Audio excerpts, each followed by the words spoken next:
Hai kiddos, apa kabar kalian pada hari ini? Kita kembali berjumpa dalam acara kesayangan kita, Kiddie Time, bersama Opa Galih.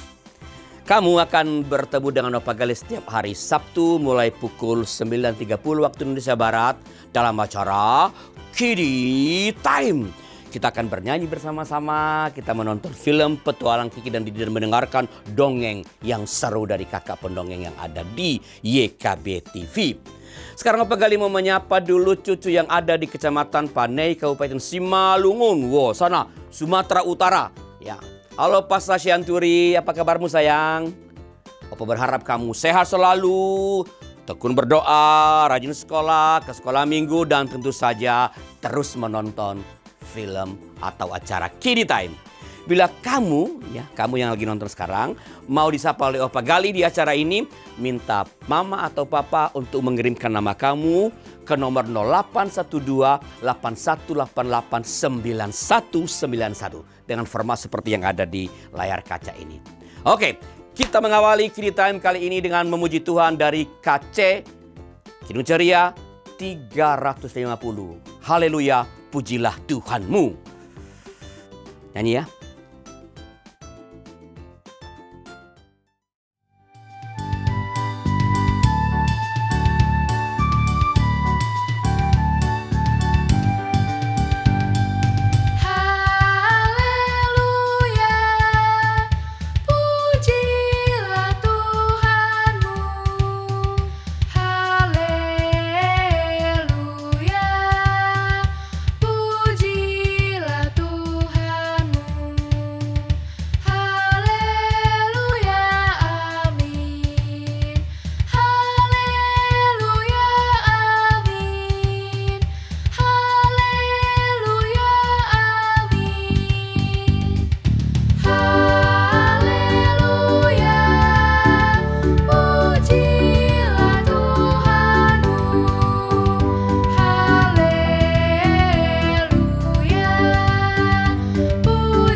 Haleluya, puji Tuhan. Cucu-cucuku sayang, kita perlu terus memuji Tuhan karena Tuhan itu sungguh sayang kepada kita. Terima kasih kepada Gladys Marista Purba dari GKI Cinere yang telah mengajak kita bernyanyi pada acara kali ini, di awal acara kita. Lagu yang tadi kamu dengarkan ini ada atau bisa kamu dengarkan kembali di channel Lagu Rohani YKB TV. Dalam channel ini ada banyak nyanyian anak, nyanyian sekolah minggu yang mengajarkan kita tentang nilai-nilai yang baik. Minta papa atau mama untuk mencarikan dan memutarkannya untuk kamu. Oke, kalau kamu mau bernyanyi di acara Kiddie Time, minta papa atau mama menghubungi Kak Patar di nomor 0812-8188-9191. Dan kalau sekolah minggu kamu yang mau bernyanyi, ada vokal grup, ada paduan suara, ada kuartet, ada trio, maka minta guru sekolah minggu untuk menghubungi Kak Patar juga di nomor 0812-8188-9191. Sekarang mari kita menyaksikan cerita dari Kak Tuti yang kali ini berjudul Gembala yang Dilupakan. Yuk, kita saksikan.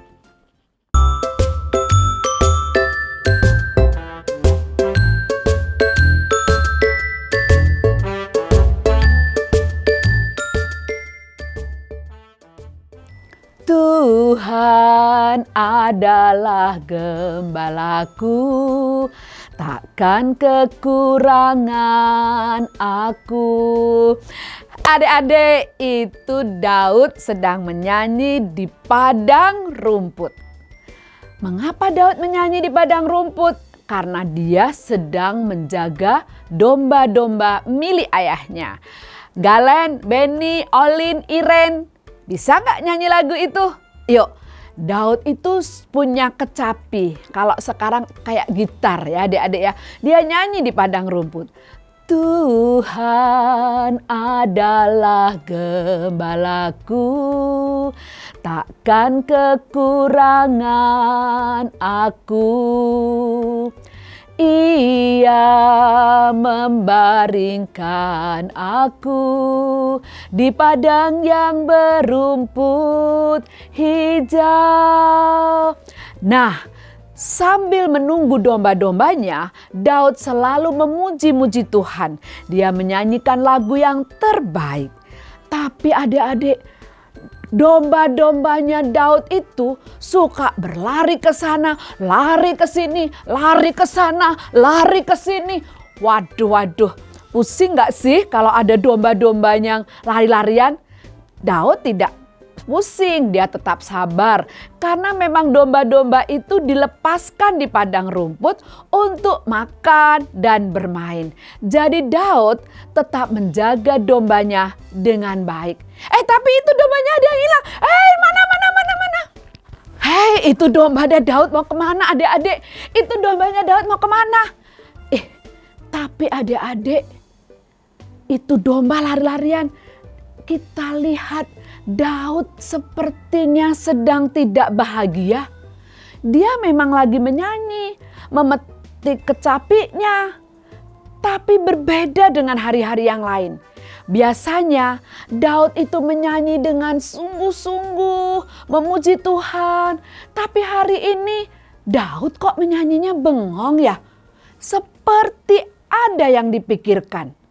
Coba perhatikan baik-baik Daud yang sedang menyanyi ini. Dia memetik gitarnya kayak orang bengong. Tuhan adalah gembalaku, takkan kekurangan aku. Loh, kayak menangis. Dia menyanyi sih, tapi suaranya sedih.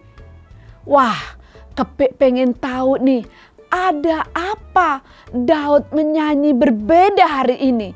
Sepertinya sedih. Kepik mau dekati Daud ya. Ada apa Daud ini? Kita selidiki apa yang dirasakan Daud. Yuk. Adik-adik, Kepik sudah tahu mengapa Daud itu sedih. Aduh, Kepik juga jadi ikut sedih. Kasihan si Daud ini. Kasihan.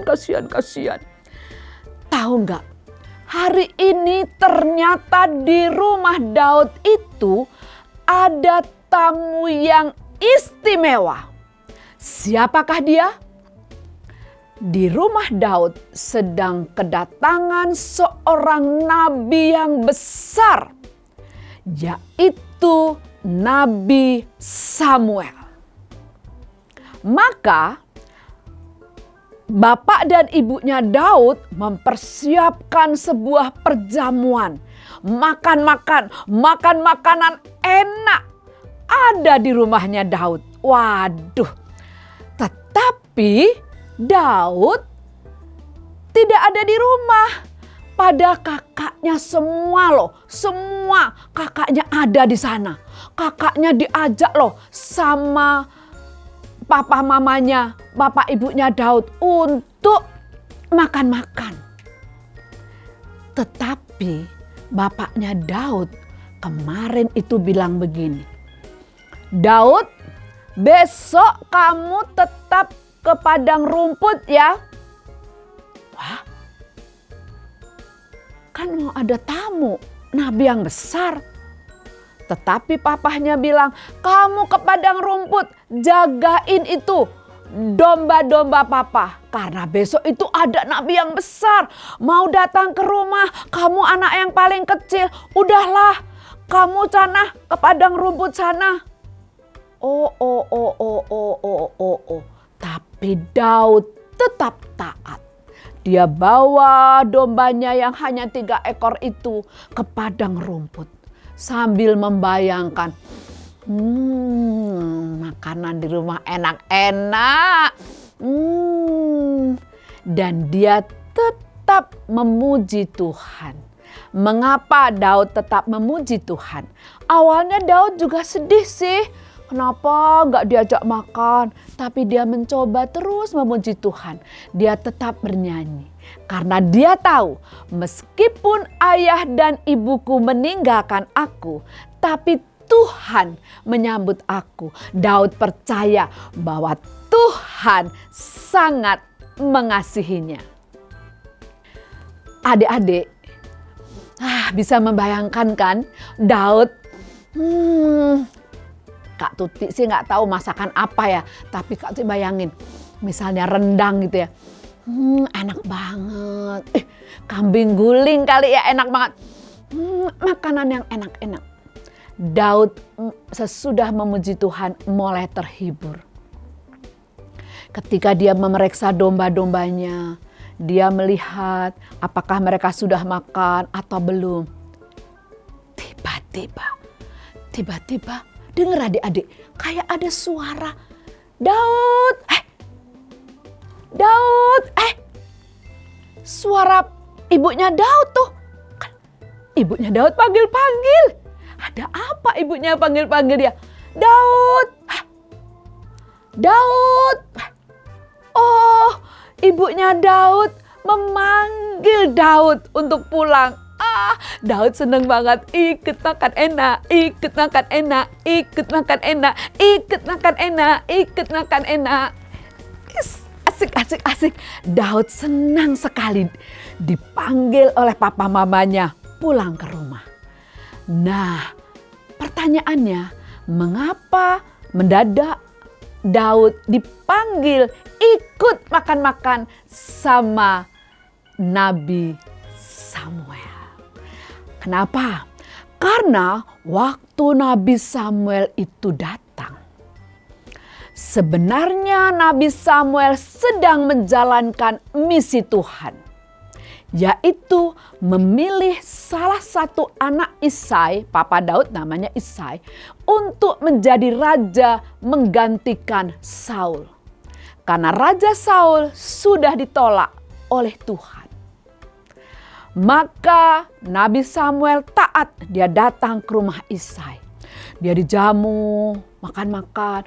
Kemudian Samuel memanggil satu persatu anak-anaknya Isai, papanya Daud itu. Satu persatu dari kakak dia yang paling tua. Dia menghadap Nabi Samuel. Tapi Tuhan bilang, Roh Kudus dalam hati Samuel bilang, bukan dia yang aku pilih. Oh, Samuel kaget juga ya. Bukankah kakaknya Daud ini badannya tinggi besar gagah, cocoklah menjadi seorang raja. Tapi bukan. Kemudian masuk lagi anaknya lagi. Bukan kata Tuhan, bukan dia yang saya pilih. Sampai semua kakak-kakaknya itu menghadap Samuel semuanya, tapi tidak ada yang dipilih. Loh, terus Samuel bingung, kenapa gak ada yang dipilih?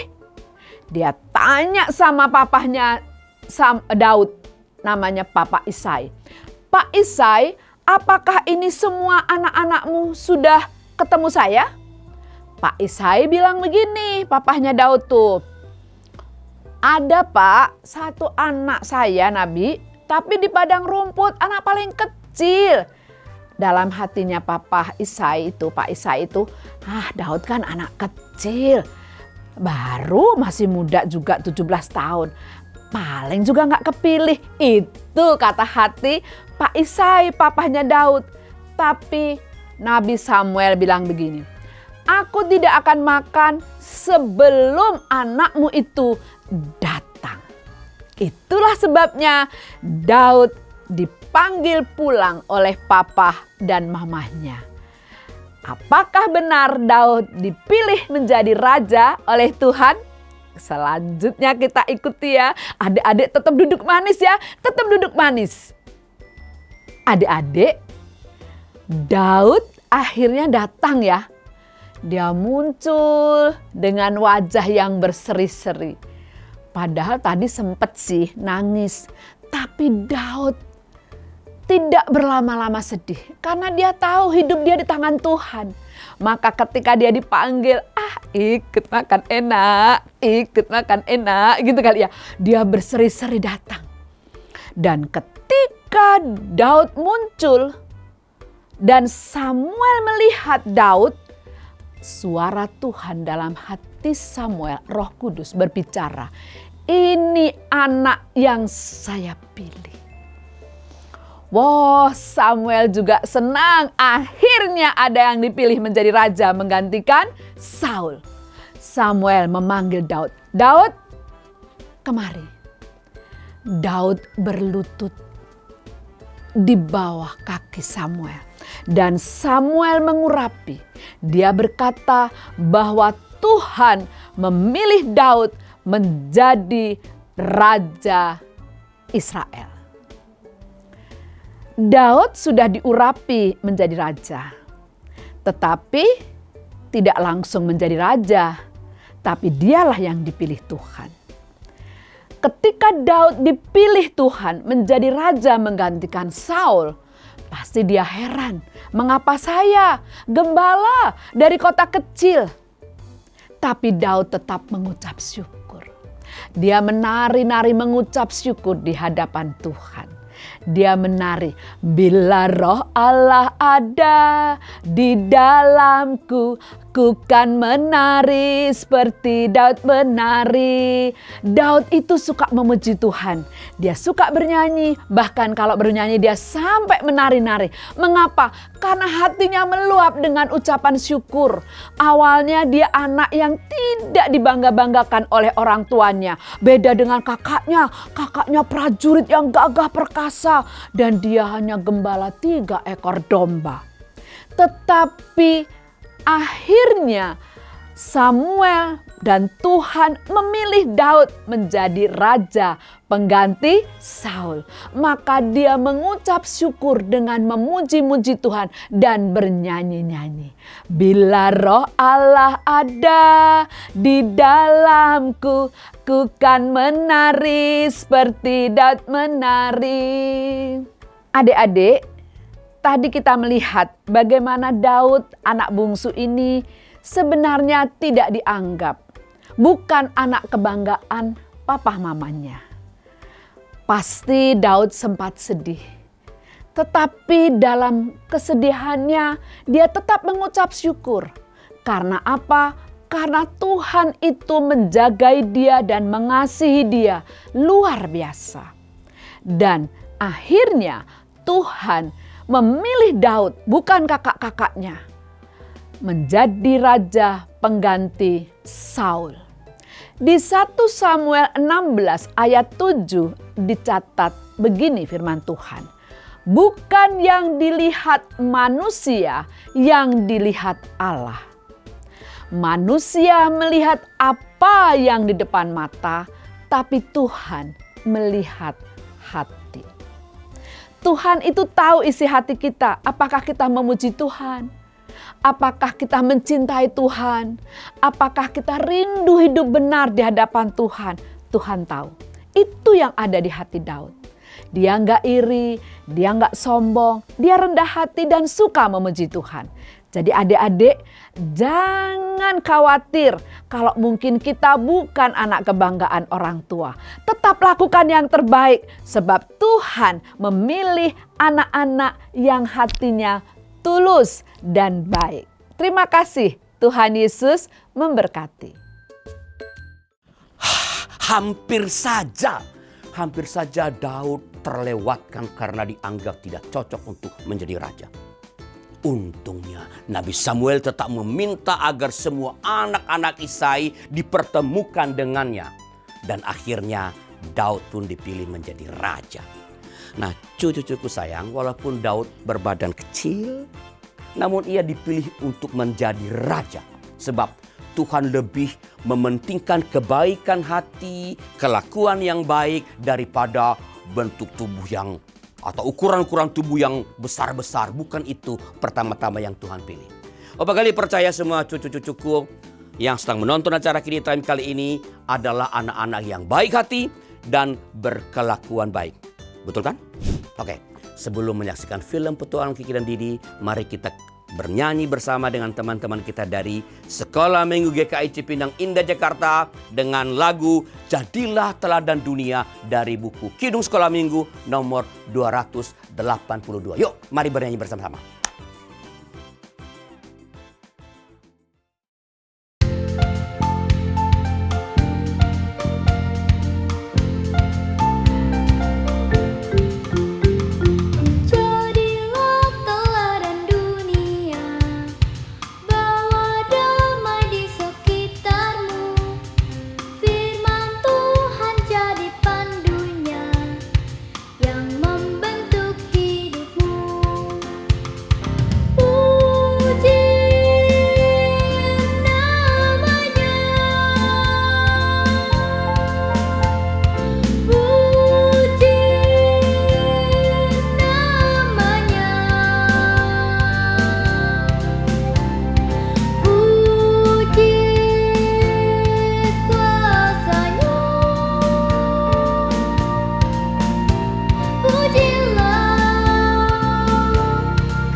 Oke, sekarang mari kita siap-siap menonton film Petualangan Kiki dan Didi yang kali ini berjudul Melayani Tuhan Sejak Kecil. Yuk, nonton bersama.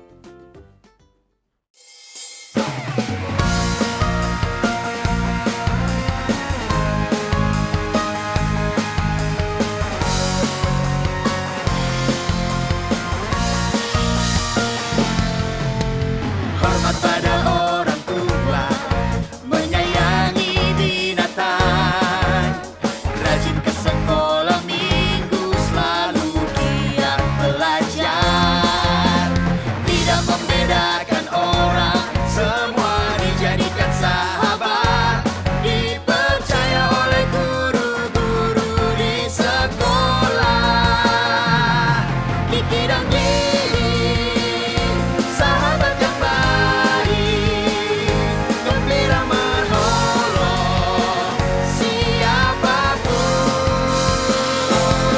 membela yang lemah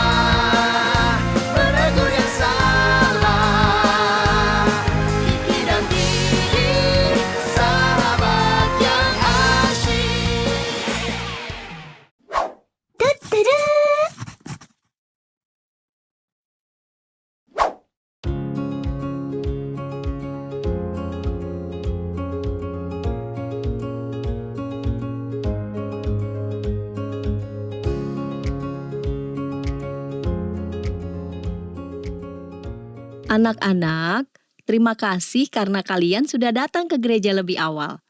Dalam rangka bulan keluarga hari ini, kita akan bergabung dan mengikuti kebaktian minggu bersama anggota jemaat yang lain. Asyik, aku bisa ikut kebaktian sama mama dan papaku. Aku juga mau mendengarkan khotbah Bapak Pendeta. Hari ini, kita juga akan ikut terlibat dalam pelayanan. Kiki, kamu sudah siap menjadi pemandu nyanyian kan? Sudah Kak, saya sudah berlatih dengan pemain musik. Bagus Kiki. Anak-anak sekolah minggu yang lain juga akan memberikan persembahan pujian yang sudah kita latih minggu lalu. Kalian siap? Siap Kak. Anita dan Didi, kalian nanti bertugas membaca bacaan Alkitab. Kalian juga sudah berlatih kan? Sudah, Kak. Baiklah anak-anak, selamat beribadah dan melayani Tuhan.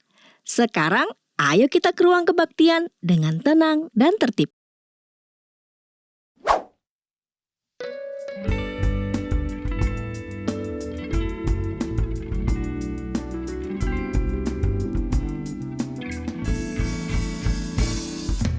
Ingat akan nama Yesus, kau yang susah dan sedih. Nama itu menghiburmu, kemana saja kau pergi. Indahlah namanya, pengharapan dunia. Indahlah namanya, suka surga yang bakal.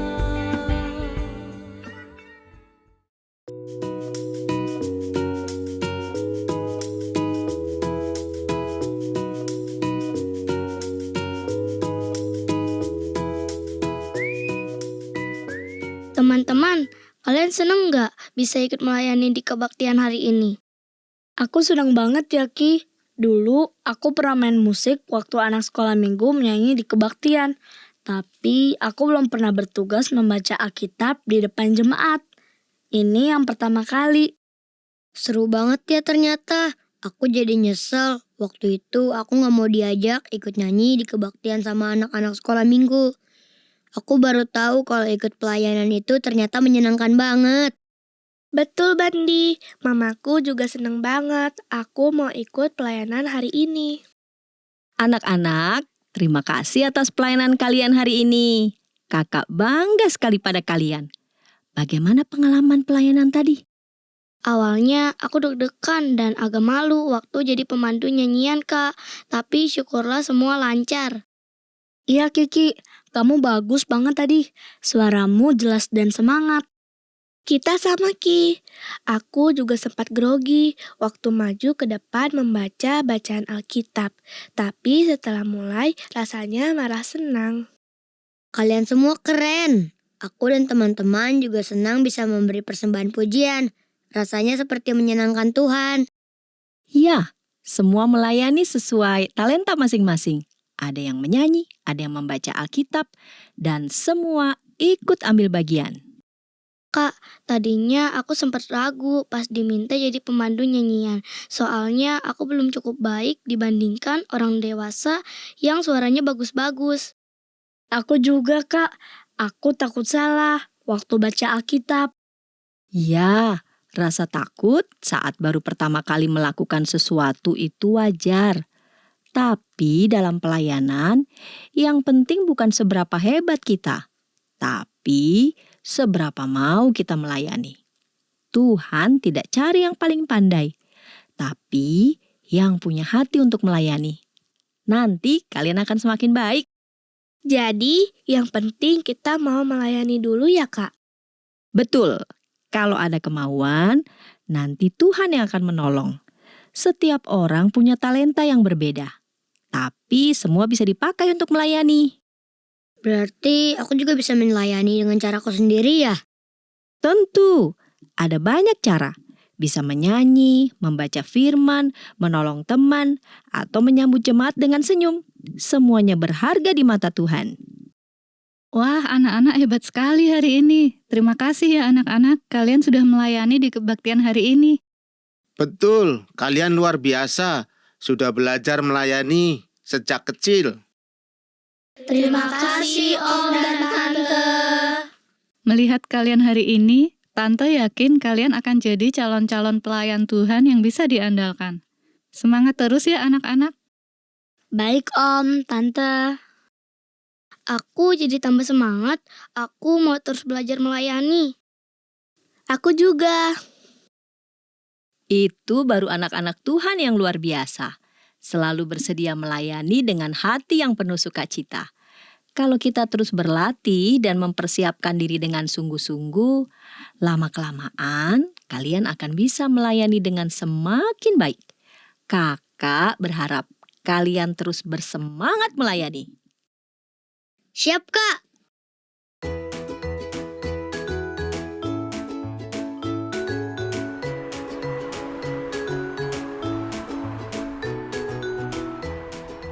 Gimana tadi rasanya jadi pemandu nyanyian di kebaktian Minggu, Ki? Seneng banget Pak. Beberapa minggu lalu waktu Kiki diminta Kak Kidi jadi pemandu nyanyian di kebaktian Minggu, Kiki merasa nggak bisa dan nggak berani. Tapi ternyata bisa. Kamu melayani dengan baik sekali, Ki. Mama bangga sekali melihat kamu melayani dengan hati yang penuh sukacita. Iya, Ki. Kamu melayani dengan baik. Terima kasih Ma, Pa. Iya, Kak Kiki hebat. Tito pengen juga ikut melayani di kebaktian. Tapi Tito enggak bisa nyanyi seperti Kak Kiki. Tito enggak tahu harus ngapain. Wah, keinginan Tito bagus sekali. Kamu tahu nggak? Dalam Alkitab ada cerita tentang seseorang yang sudah melayani Tuhan sejak kecil. Siapa, Pa? Namanya Samuel. Sejak kecil, dia tinggal di rumah Tuhan dan membantu Imam Eli. Meskipun masih anak-anak dan belum tahu banyak, tapi dia taat dan mau dipakai oleh Tuhan loh. Oh iya, Samuel yang mendengar Tuhan memanggil namanya kan Pak? Iya, betul Ki. Waktu Tuhan memanggilnya, dia menjawab, "Berbicaralah Tuhan, sebab hamba-Mu mendengar." Dari kecil, Samuel sudah mau melayani dan akhirnya dia dipakai Tuhan menjadi nabi yang besar. Papa betul. Samuel yang masih muda itu mau menjadi pelayan Tuhan. Pada zaman itu, Samuel membantu Imam Eli melayani Tuhan di rumah Tuhan dengan memakai baju efod dari kain lenan. Tito bisa bayangin. Keren banget ya. Tapi aku enggak tinggal di rumah Tuhan kayak Samuel. Aku bisa melayani apa ya, Pak? Banyak Tito, kamu bisa mulai dengan hal-hal kecil seperti membantu mama di rumah, bersikap baik kepada teman-teman, atau berdoa untuk orang lain. Iya, pelayanan itu bukan cuma di gereja, tapi juga di rumah, di sekolah, dan dimanapun kita berada. Yang penting hatinya mau melayani. Tito kan belum bisa main musik atau menyanyi di gereja. Jadi kalau Tito bantuin Mama dengan beresin mainan Tito, itu juga melayani. Iya Tito, semua yang kita lakukan dengan kasih untuk Tuhan dan orang lain, itu adalah pelayanan.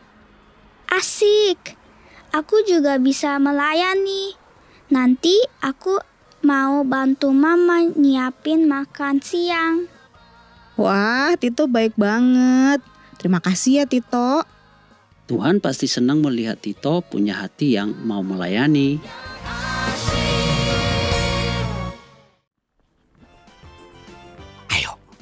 Ayo, siapa yang sudah ikut melayani di sekolah minggu, misalnya ikut mengedarkan kantong persembahan, mengumpulkan uang persembahan. Cucu-cucuku sayang, melayani tidak hanya di gereja loh. Kalau di rumah kamu membantu mama merapikan tempat tidurmu saat bangun pagi, itu juga udah melayani. Kalau di sekolahmu, kamu ikut membersihkan atau menghias ruangan kelas, itu juga sudah melayani. Yuk, terus semangat melayani. Mari kita kembali bernyanyi bersama Felicia Graciela dari GKI Kepaduri dengan lagu Beri Padanya Kidung Ceria nomor 217. Yuk.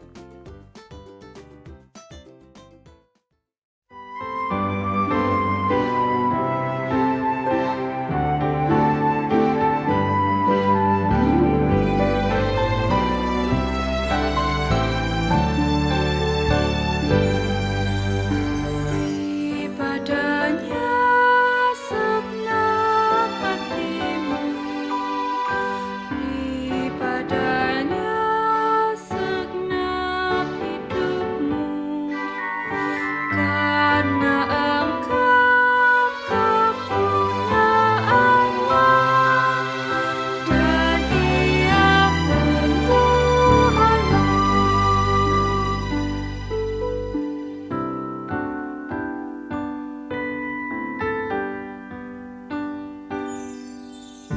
Beri padanya segenap hartamu, beri padanya segenap bakatmu, karena Engkau kepunyaannya, dan Ia pun Tuhanmu.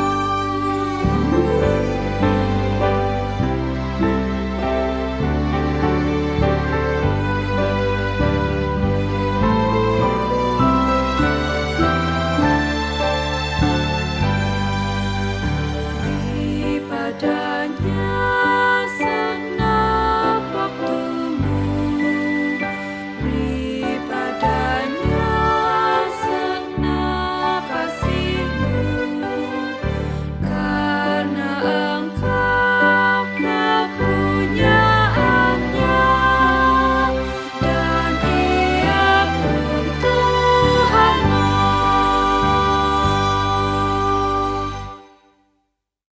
Oke, sekarang kita siap-siap untuk mendengarkan dongeng dari Kak Eklin dengan judul Kucing dan Tikus.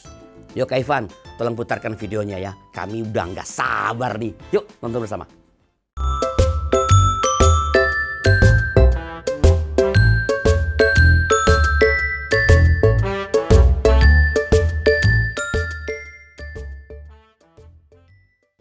Halo adik-adik, jumpa lagi bersama Kak Eklin dan Dodi dalam YKB Mendongeng.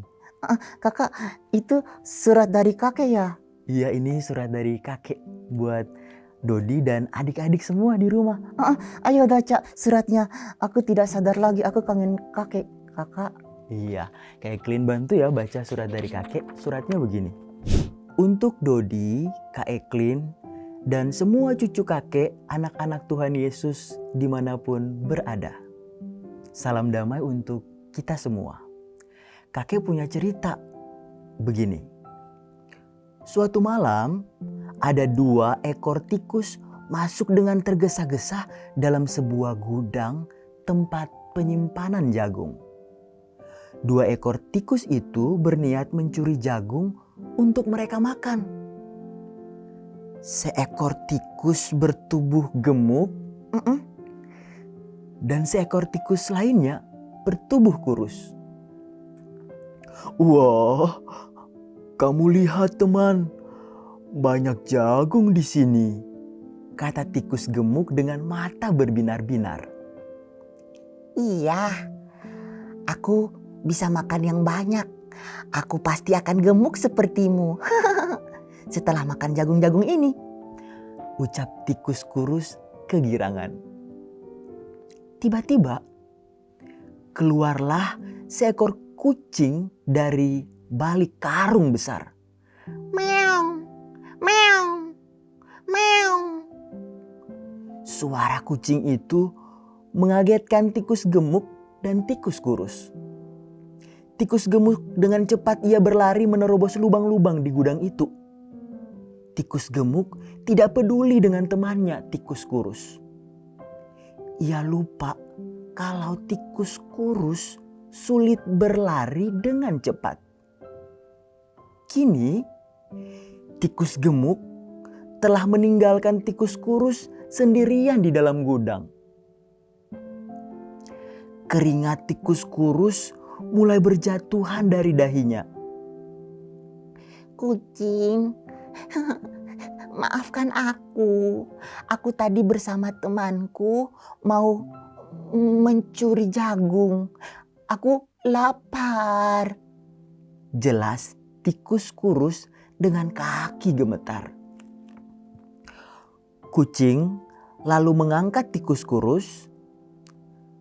Sesampainya di depan pintu gudang, kucing berkata kepada tikus kurus, Meong, aku penjaga gudang ini. Aku mau bilang 2 hal kepadamu. Pertama, janganlah mencuri. Kedua, janganlah percaya kepada temanmu yang meninggalkanmu di saat kamu sedang susah atau ketakutan. Kemudian kucing melepaskan tikus kurus itu pergi meninggalkan gudang itu dengan tetap kelaparan. Dari kakek di kampung, Tuhan memberkati semua cucu-cucuku. Begitu ceritanya. Jadi adik-adik dan Dodi, kita harus jujur, jangan mencuri, jangan mengingini kepunyaan orang lain. Iya kakak, kalau kita lapar, kita harus berusaha cari uang untuk membeli makanan. Atau minta di tata nana atau saudara-saudara, bukan mencuri ya kakak. Iya betul. Yuk kita tidur. Dadah semuanya.